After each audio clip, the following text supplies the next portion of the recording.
Hallo ihr Lieben und herzlich willkommen bei Joy Nova. Mein Name ist Joy und wir haben heute die Ehre, gemeinsam mit Andy Tomlinson zu sprechen. Andy ist Psychotherapeut, Hypnosetherapeut, internationaler Trainer, Past Life und Regression Therapist und er ist außerdem auch der Gründer von der Spiritual Regression Therapy Association. In diesem Gespräch geht es um frühere Leben. Wir werden gemeinsam eintauchen in das Thema Seelenfamilie. Wir werden uns mit dem Thema Soulmates, also Seelenpartner, beschäftigen. Und Andy bringt ganz, ganz viele Beispiele mit, die dir dieses Thema verdeutlichen und näher bringen. Andy hat viele, viele Jahre Erfahrung in seiner Arbeit. Er ist eine unglaublich inspirierende Person, ein wundervoller Mensch. Und er spricht heute mit mir gemeinsam darüber, wie die Arbeit mit deinen früheren Leben dir dabei helfen kann, deine Themen zu transformieren und Heilung zu erfahren. Das Interview ist in Englisch und ich habe bereits die englische Version hochgeladen. Ich wollte es dir aber auch ermöglichen, wenn du kein Englisch sprichst, dass du trotzdem von diesem Gespräch profitieren kannst, weil es so viele wundervolle Therapeuten und Coaches gibt im englischsprachigen Raum und ich weiß, dass viele von euch Englisch nicht so gut verstehen oder auch gar nicht können und deswegen habe ich mir die Mühe gemacht oder habe es zumindest versucht, dieses Video mit deutschen Untertiteln zu belegen. Es ist leider nicht so geworden, wie ich es mir vorgestellt habe, aber ich denke trotzdem, dass du der Unterhaltung folgen kannst, dass du verstehen kannst, wovon Andy spricht. Und ja, ich wünsche dir viel Freude mit diesem Video. Wenn dir dieses Video gefallen hat, freue ich mich über dein Like und lass mich gerne auch in den Kommentaren wissen, was dich am meisten inspiriert hat. Und wenn du gerne selbst die Erfahrung machen möchtest, zurück in dein früheres Leben zu reisen, um ein tieferes Verständnis zu einem bestimmten Lebensthema zu bekommen, um karmische Zusammenhänge aufzudecken und dein Thema für dich zu wandeln, dann findest du alle Informationen zu meinen Online-Sitzungen unter diesem Video. Okay, welcome back. Today we talk with Andy Tomlinson. Hi Andy, thank you for your time. Hi. So I would like to start with the question, what is a past life regression? And how would you say we can benefit from it? Maybe you can share the difference between other therapies, an example, talking therapy. Okay, well, there are different ways in which people use past lives. Some people may go on a short 1-day or 2-day workshop and just have the skills to take people into an altered state and into past lives. I sometimes call that past life tourism, which isn't necessarily about resolving issues, although people do get deep insights. An example, we've got a lot of conflict happening at the moment in Israel between Hamas and the Jewish state there. It reminds me of a client that I had who was a Jew, who's an Orthodox Jew who hated Arabs. And he went into a past life of being an Arab.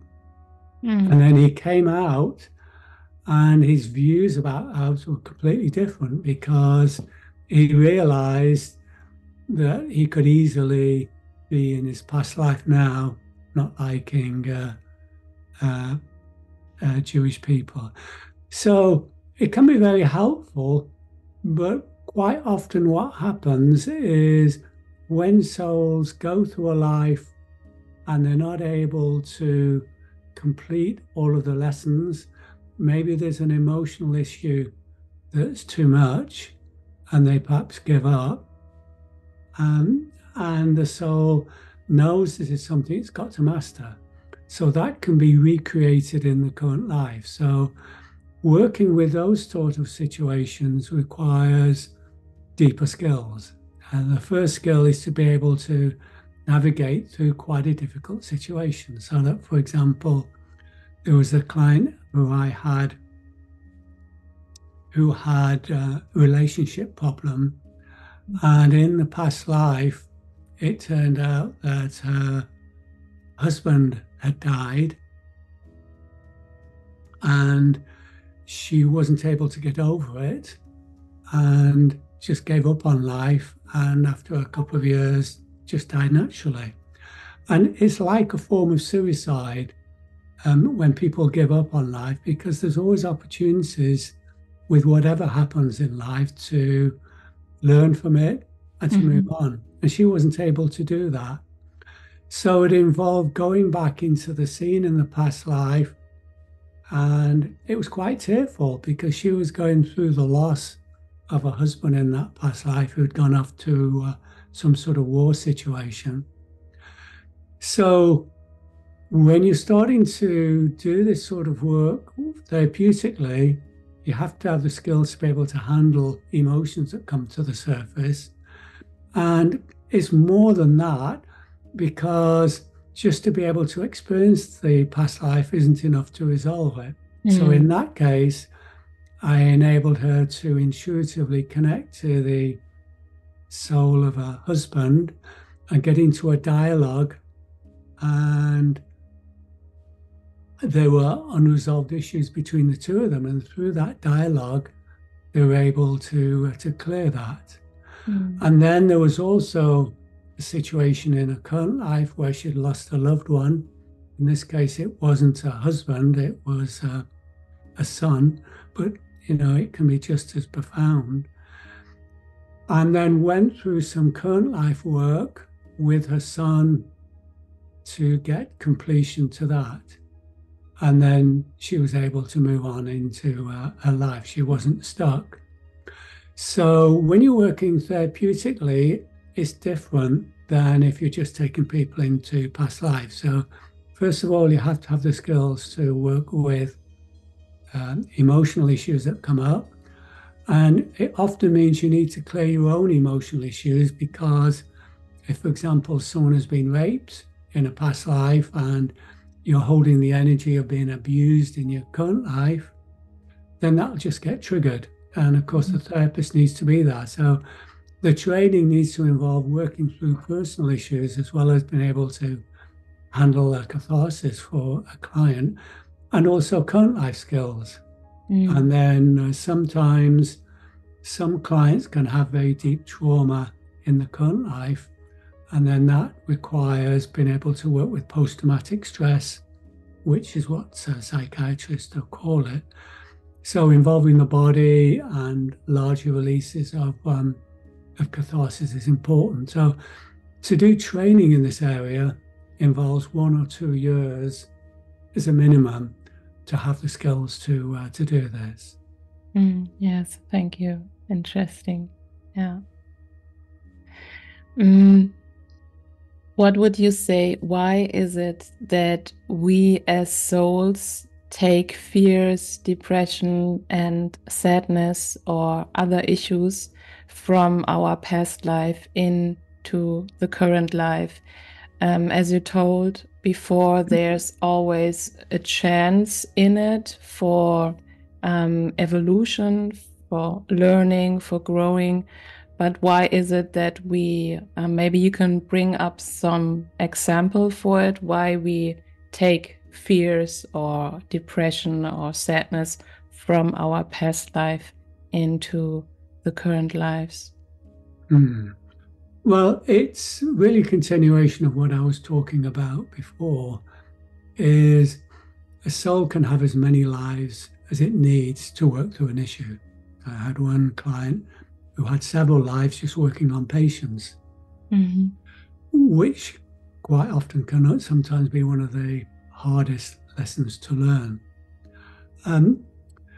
So from a soul perspective, if a soul isn't able to work through a difficult life situation and master it and move on, then it's the soul's choice to have another attempt to work through it. And it doesn't necessarily need to be exactly the same, but a similar type of situation.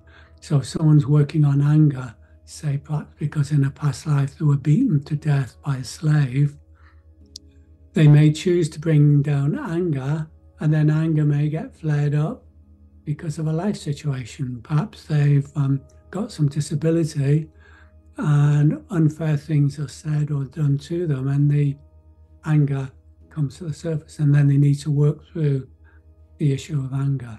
Because ultimately, emotions are just our reaction to the event. It's not actually the event itself, it's how we internalize it.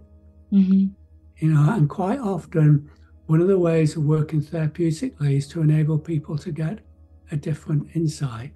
You know, the general, for example, who led all of his troops to death and felt guilt about it, can get an intuitive insight that all the people who he led to death didn't blame him, that knew when they joined the army or they were fighting, that this is going to be a consequence of being a soldier. Yet the perception of that general could be that they were responsible, you know, and that's where the guilt came from. So emotions are about using a human perspective rather than a spiritual perspective. And I think this is why past life work is so helpful. Mm. And people can take that spiritual perspective into their current life in a helpful way. Mm. Yes. So for example, if someone has been the subject of some sort of abuse, quite often you can find the person who did the abuse were abused themselves as a child. Mm-hmm. And the person who abused them was abused as a child. So you can sometimes get this ancestral link where things are passed down,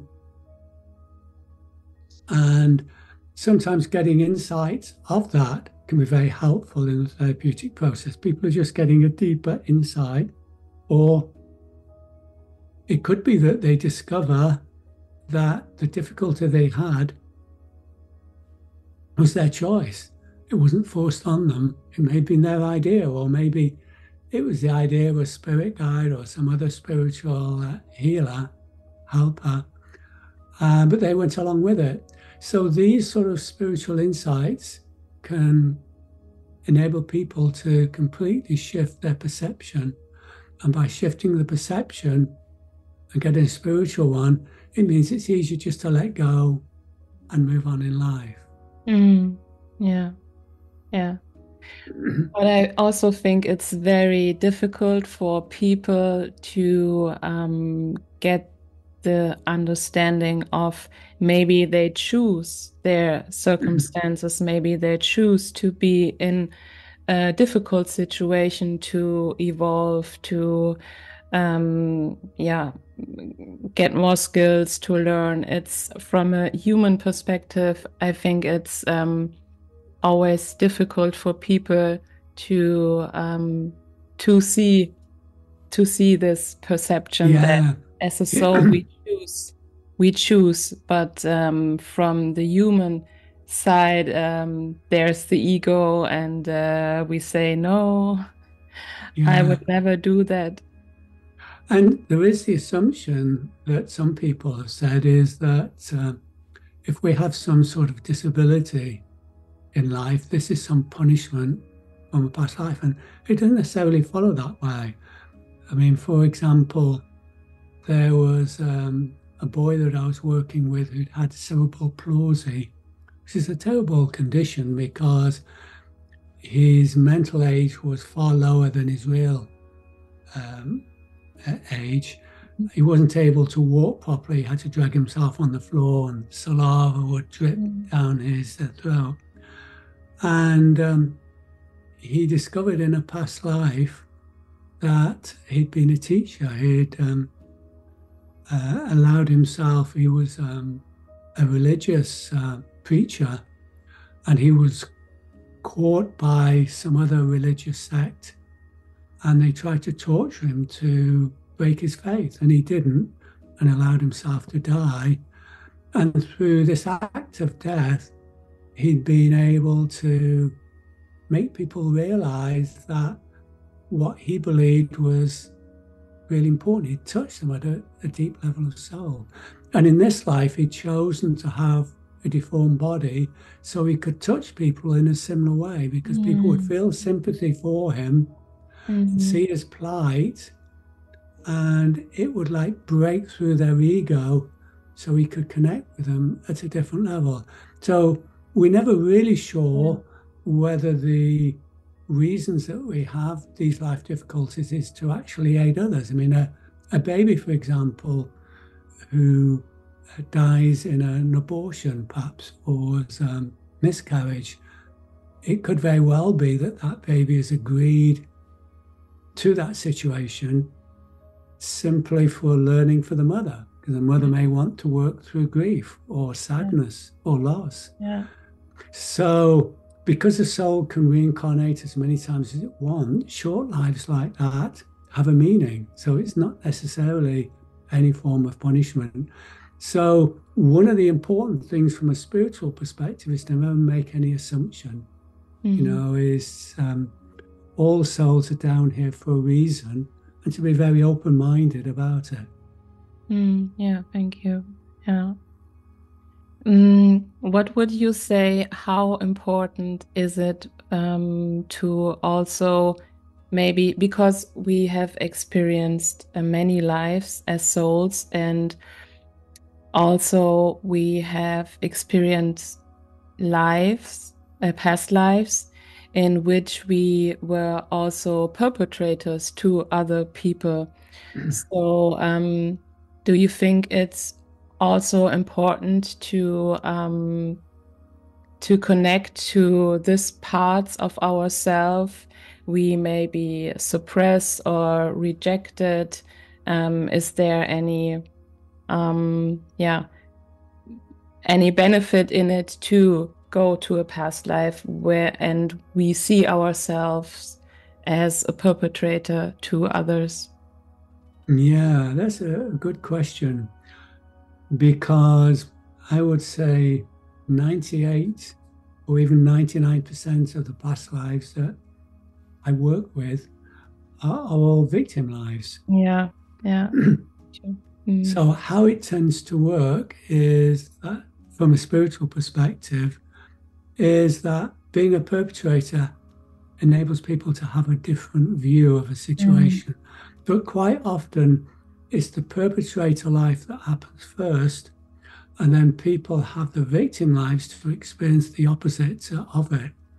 And I was a bit curious about why more people weren't going into perpetrator lives, and what my spirit guide said was that quite often perpetrators don't realize the impact that they're causing on other people. So when they die, you know, their soul from that life isn't taking away unresolved issues. I mean, obviously, when they, as part of their review of their life, they realize what it is that they've been doing, they can see it from that perspective.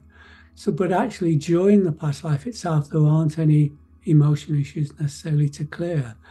The emotional issues tend to come more from victim lives, where people are tortured, perhaps have difficult situations to get through, perhaps in a concentration camp, some sort of life difficulty like that.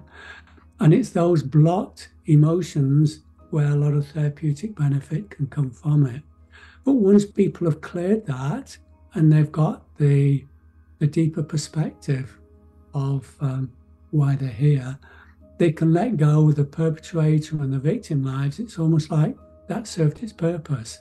They can move forward. But people can, if they make the intent, go into perpetrator lives. And I've had people in perpetrator lives before where they've... But, you know, one of the interesting things about the perpetrator lives, I'm always curious about how did the person become a perpetrator? So, for example, there was one past life where the job of the person in that past life was in charge of a boat. It must have been in Roman times, and they had slaves on oars, and their job was to try to get to port as quickly as possible because they had a cargo that they wanted to offload.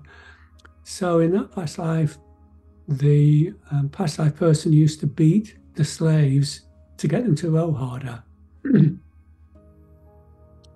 And when I went back into the past life of that person, all the way back to childhood, then what had happened is that early in, as a younger boy, his father had beaten him, told him he had to be strong, and he developed this detachment from sympathy with other people, almost like the trauma of the events with his father, and it carried him through his life. So it actually become a perpetrator through a life issue. So, you know, sometimes people do have them, and you can make the intent to go to perpetrator lives, but I think most people are more interested in resolving their current life issues. And either that means going into a positive past life where there's some wonderful family situation, and then bring back the love and the joy and transform the current life, or to go into a past life with a similar situation and resolve it in the past life, and then it becomes easier to resolve it in the current life. Yes. Okay. The next question is about soulmates, because I get a lot of questions about soulmates and karmic dynamics between two souls. So what would you say is a soulmate, and why is it that when we plan our lives with other souls, that we get attached to another, or that we, for example, are in a relationship with a person and it's very difficult? So what would you say is it about, and what is a soulmate? Or is there any soulmate, or? Yeah, okay, well, before, I mean, there's a lot of work done through what's called life between life regression. This involves taking people into very deep trance, and in deep trance they can go through a past life death and into all of their soul memories. And I have a book called Exploring the Eternal Soul, and it is also available in German. I can't quite remember what the name is. Yes, thank you. Yes. And I've taken 15 people, and they've explored their life between lives experience.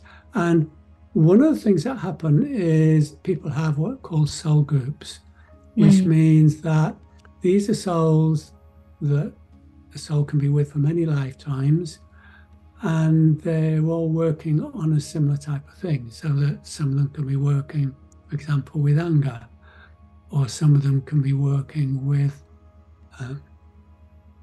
being as far away from love as they can and still being able to work their way through. So they may have different aspects. So when souls incarnate, they often agree to take different roles. So someone could be a perpetrator, someone can be a victim. And by planning these roles and triggers, it means that when we're in our human body, we may have forgotten all about the details of the plan deliberately, because if we could remember all of that, we would remember how amazing it is back in our spiritual home, and we wouldn't want to stay in the earth plane. So all of that forgotten, but the trigger remains. So there are certain people we just feel a connection with. We can't understand why. It's not necessarily a physical thing. It's not necessarily an emotional thing, but there'll be something about a person we feel drawn to. They're there quite often because they're a soul group member, and there's some learning that can take place. So in those sort of situations, souls are working on whatever lesson it is they want to work with. So if someone wants to work with powerlessness, for example, it could be that one of the soul group members takes the role of being a perpetrator who abuses someone. Could be torture in a past life, or it could be some sort of physical violation of some sort. And there may be another soul group member who could be a helper, could be a mother or a father or a friend. So they have a plan at a high level. It doesn't go through all of the details, but basically the type of event that's going to occur, and they all prepare themselves for the different roles they've got. So when people talk about soulmates, they often refer to people who are very close, who are friends, because it's almost like they've known them forever. And of course, they may have if they're a soul group member. But equally, the perpetrator could be a soul group member they've known for the same length of time. Yet most people wouldn't think of those as a soulmate. They would probably have other names. From a human perspective, not very nice. So I prefer to move away from the word soulmate and move more into a soul group member. Yes. But each soul group member is an individual soul. And they may work together with a soul group for many, many lives. Sometimes it may just be one life. For example, when there's a big event like the Second World War, a lot of soul group members left their group and joined other groups to work in a situation. So, for example, in a concentration camp scenario, there could be a whole stack of people who took roles of either being the guards or the victims, so they could experience those aspects. And then they would come back with their learnings to their soul groups.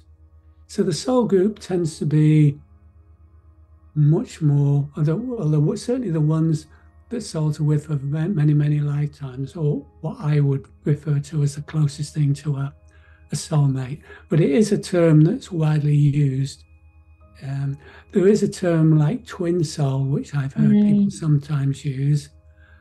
I've only come across this once, and this is when an individual soul is split into two, and it has two incarnations at the same time. And it can get a little complicated when that happens, because the individuality of the soul isn't quite so much. So what happens is souls can kind of like telepathically almost feel the emotions of the other. So it's a very difficult situation. It's certainly something that the evolved souls who approve plans before souls embark would normally tell souls not to do or advise them not to. But at the end of the day, it is up to souls to choose their soul life that they wish to take. Yeah. Okay. My next question is about the life between life you mentioned before. And when we travel back home to the source and the divine, the life between life, and we get this amazing overview on our soul's journey, and we have made our soul plan for the next incarnation, how free in this soul plan are we truly in the next incarnation, because we agree to some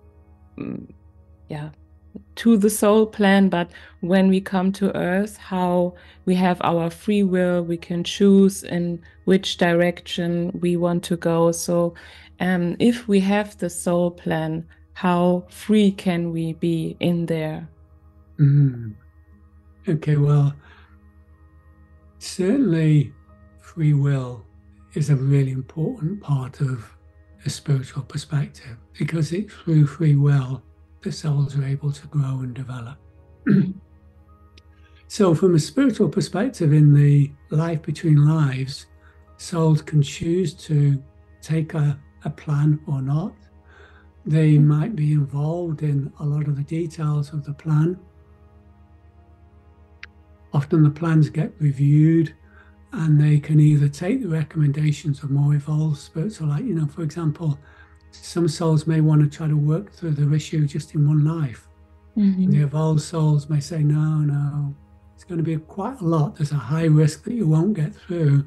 Much better to do it gradually, or maybe even have a positive past life, build up some positive resources, and then the next life have a more challenging one. But ultimately, at a soul level, the soul can choose what the plan is. And they may choose not to incarnate, and that is a perfectly valid choice to make.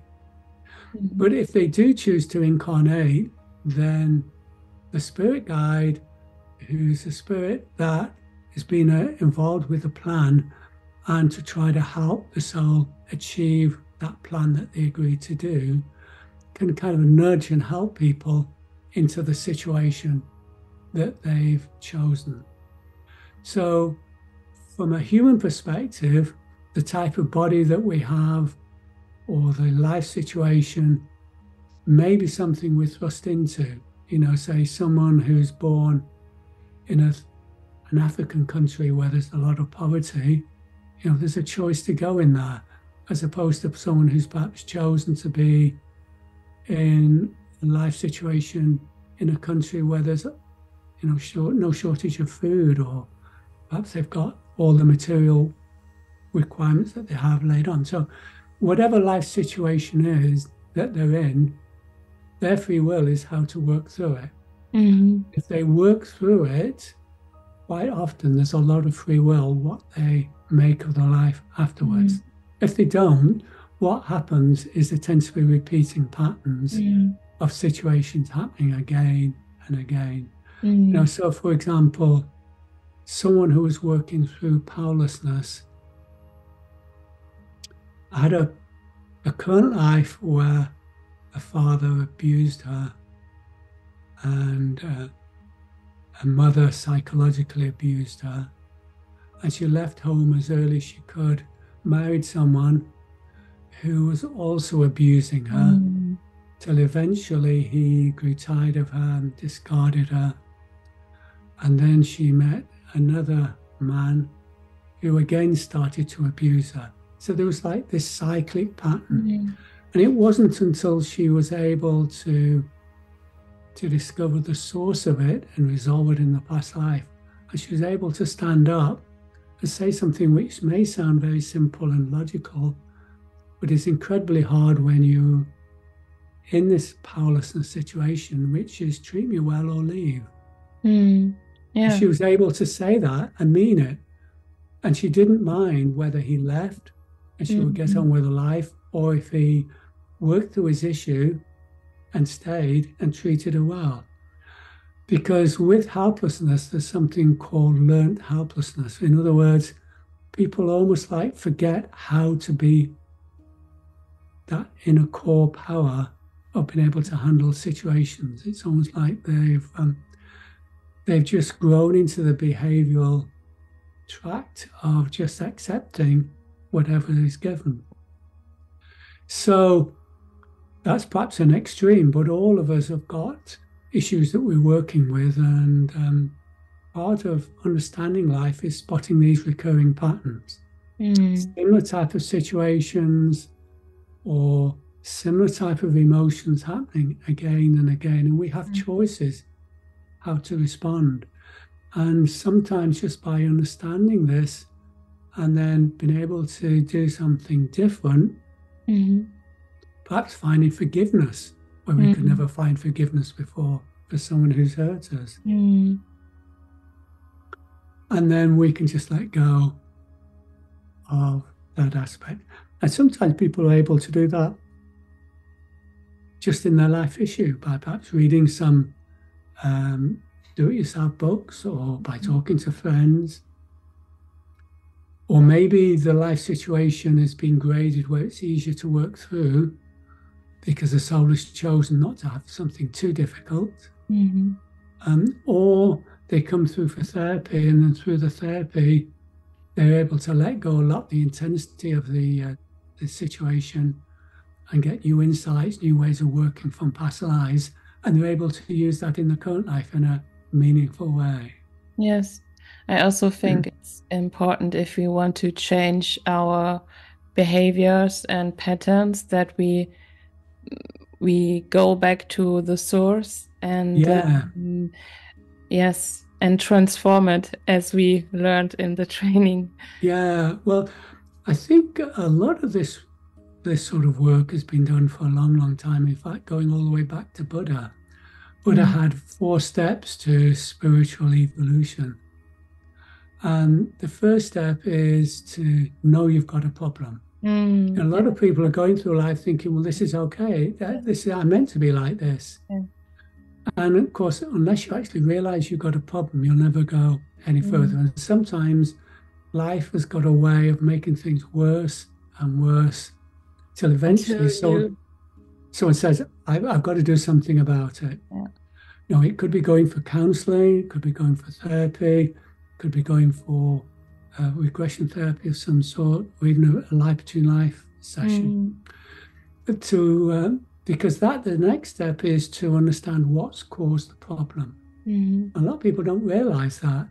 Maybe the memories are being blocked from early childhood, which happens quite often with early trauma, or people just haven't spotted the recurring pattern. So just helping people to understand what's caused the problem is the second step. The third step is to release the blocked energy and find new ways of thinking about a situation. Because in reality, everything in the planet here, everything in life, it's not good or bad, it just is. Yes. It's only our perception of things that make it bad or horrible, or the thoughts we have which create our emotions of whatever it is, you know. I can't do anything about it, you know, and then depression comes through, or it's not fair what happened to me, and anger comes through. So that's the third step. And the fourth step is to be able to take the transformation into your current life and change it in similar situation. So then it won't need to occur again. So those are the 4 steps people really need to go through. So anything else that people go through may reduce the symptoms, but it's not actually contributing to soul growth. And of course, once the soul's mastered a lesson, all the symptoms completely go. Because we only get symptoms when there's something the soul is trying to bring to conscious awareness to bring about a change. And that's why past life work can come with the most amazing change of symptoms, where they don't just reduce. That particular emotion is completely resolved. Yes, yes. And also spirit releasement, as I experienced, it was a thing for me. It was really... That's another aspect, is sometimes that consciousness after death doesn't continue on its journey, which is ultimately to meet its other soul group members and then plan for the next life. It stays earthbound. Yeah. And if it stays earthbound in a building, we call it a ghost.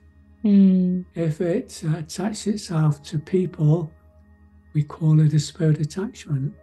And it still has the dense energy of the emotions from that life it had, and those can affect the host. So letting these energies and releasing them is a really important part of therapy. Yes. So I would like to talk about consciousness.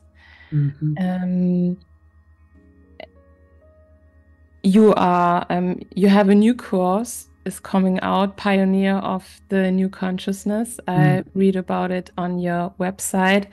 What can you explain for people, in your opinion, what is consciousness about, and why it is important for us to become aware, and yes, how it serves us and the planet or the collective?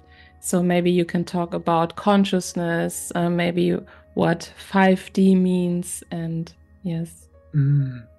Yes, well, we're born into a planet where the consciousness is very heavy. It's a consciousness that we call the way things are. So things like how the medical profession work. You know, the medical profession are largely about either cutting things out or prescribing artificial chemicals, which the body quite often can't process or clear.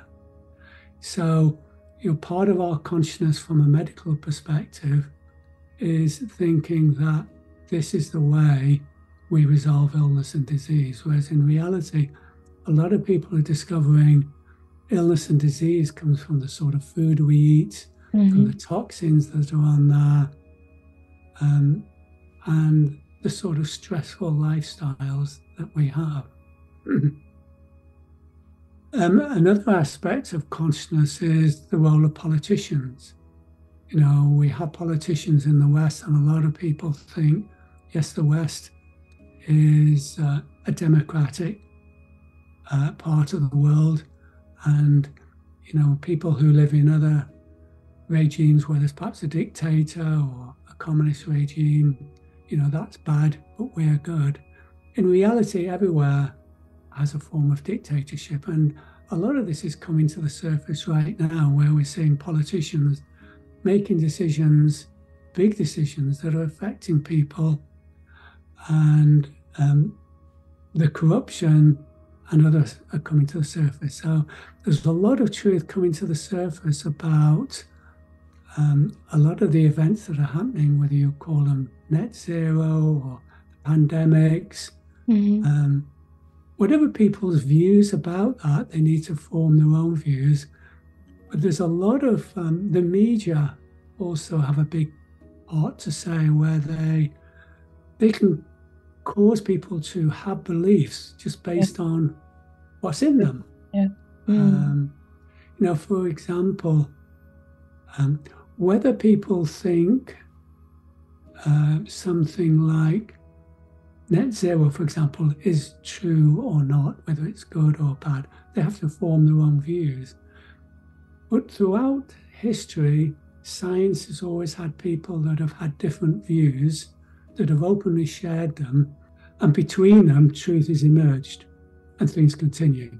So at one time, everybody thought the earth was flat, and you would fall off the edge of the earth if you went too far. And other people had the view that it wasn't, it was round. And then eventually the truth came out that it wasn't flat, it was round, and science has progressed. Well, with net zero, anybody that comes out with any alternative view about CO2, whether it's affecting the planet, is either ridiculed, or they can lose their jobs, or the media just cuts it off. I mean, for example, the BBC in the UK, which I used to always think as a very fair, unbiased organisation, because it wasn't funded by people with a vested interest.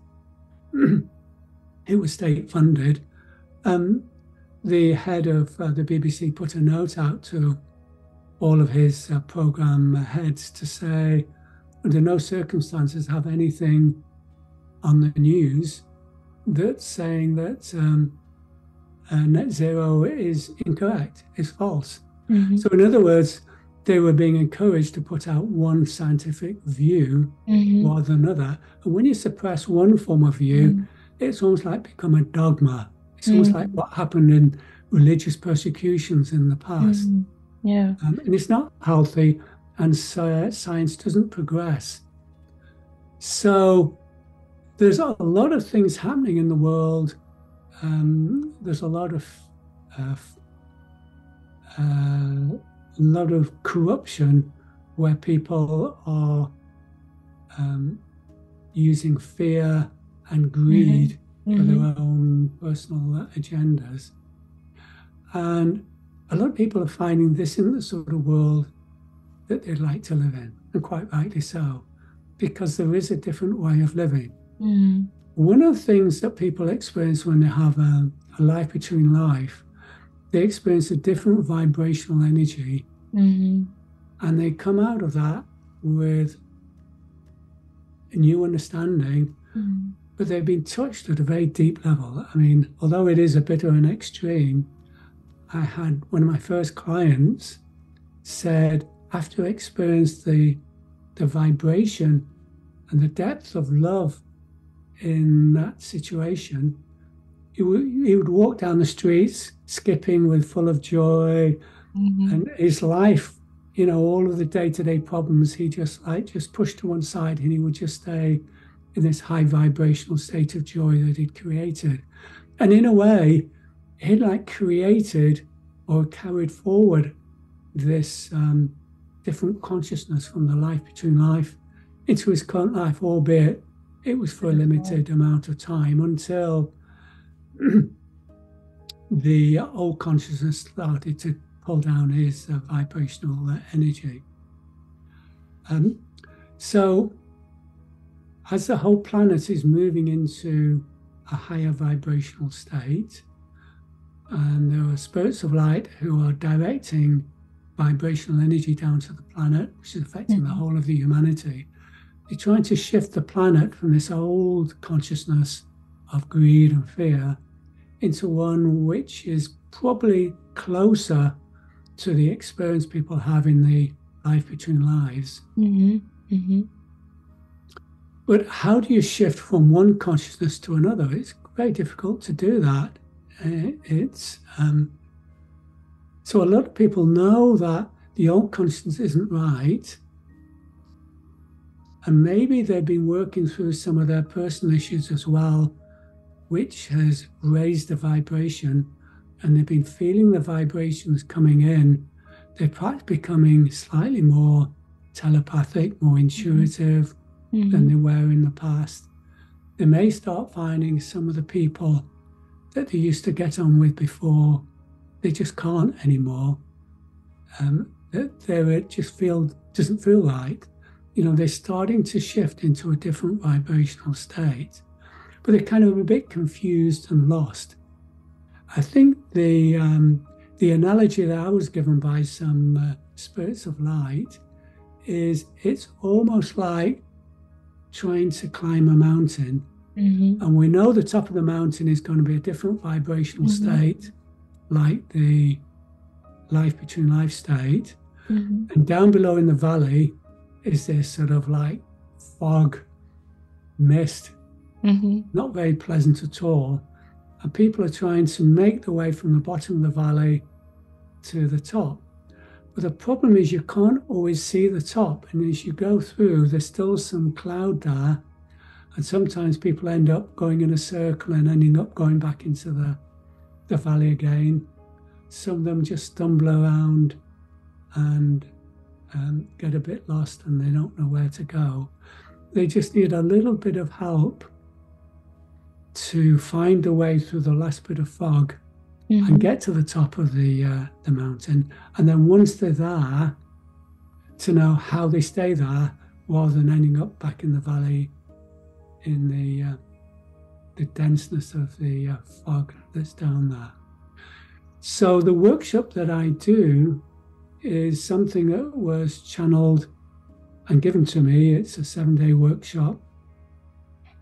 And we execute it exactly as we were given it. And we pass on the teachings that we were given exactly as we were given, because a lot of the spiritual teachings of the past have been distorted because people's egos got in the way. You know, a classic example is Christianity, which started off very, very pure, but then it got adapted to fit the requirements of the Roman civilization at the time, and the role of women and men all of a sudden changed. And then over time, the Bible was created, and of course a lot of those were translations on translations. So the purity of the message got lost. So we pass on the message exactly as given. The workshop is overseen by the beings of light who gave us the information. And people, the main reason for people to be there is to have 7 days to experience living in a different vibrational state. So it's like they're transported to the top of the hill. They can feel how wonderful it is there. They know the difference between that and being down in the fog. because if you've got something you want to aim for, it's much easier to get there. But if you're stumbling around, not quite knowing what you're aiming for, it's harder to do that. And to be given some tools as well. So there's energetic tools people are given. They're tools that enable them to manage their energies. Because there's a lot of unhelpful energies around. Tools to help other people. So there's energetic tools to do healing for people. Because ultimately, all health issues are an energetic problem. Yes. If you work energetically, it's a quicker alternative than working with a more physical approach to the problem. So there's a whole stack of tools people can learn. They develop their intuition, their ability to be able to tune into different parts of nature, to tune into trees and plants and animals. So important. I remember in my early days when I was still a very novice using my intuition, I went on a holiday to the Brazil rainforests and ended up in the middle of a forest with a lady who was healing people with leaves. And so she had all these herbs in her garden, and the local people would come for miles. They would tell her what the problem is, and she would pull the right herbs out, give them to the person, and that would help their symptoms. So she was 78 and from Colombia, whereas this was Brazil that I was in. So she didn't speak the language of the locals, but she knew enough to be able to cope. So I said, well, how did you learn about how to use all these leaves? Thinking there must have been some special teacher that was with her. And she said, oh, I talk to the leaves and they tell me what they can do. And a lot of shamanic traditions are all about tuning into nature. But this is a much quicker way of doing it, because sometimes shamanic ceremonies can be quite intense. It can last for quite a long period of time. And they may not necessarily have quite the same sort of energetic purity in the process. But this is a way where in a week, an accelerated way for people to develop their skills and to use them in different ways. And not everybody ends up necessarily as a healer. Not everybody necessarily is a therapist that comes in. So, for example, one student made leather notebooks.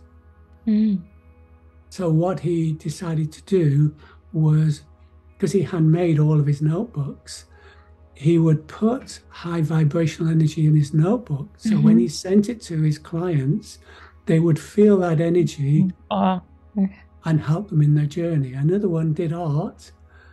So she could do her art, but she would do a painting for a particular person. And then she could tune in what energies that person needed to help them with a life lesson.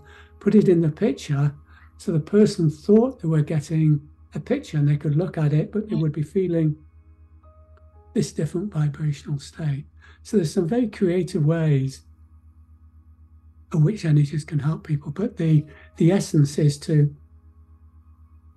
have everybody's vibrational state raised for a week. It's in Glastonbury, which is the heart center of the planet.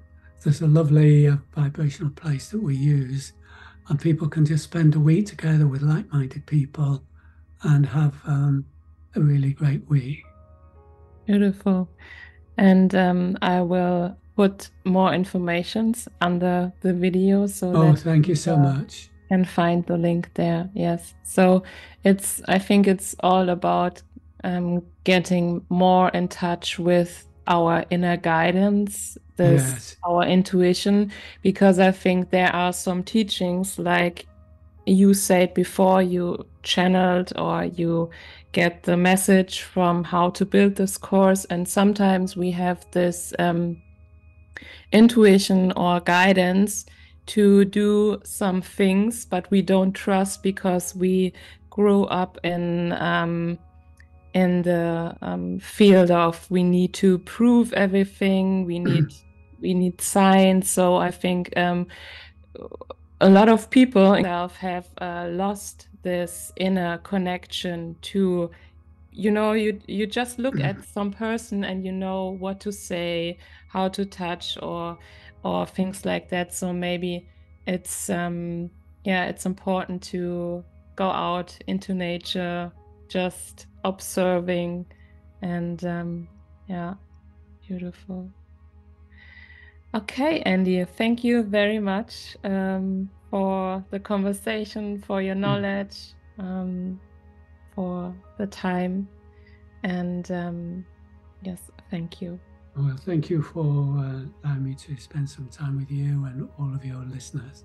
So love to you and love to all of the your listeners too. Okay, thank you. Okay.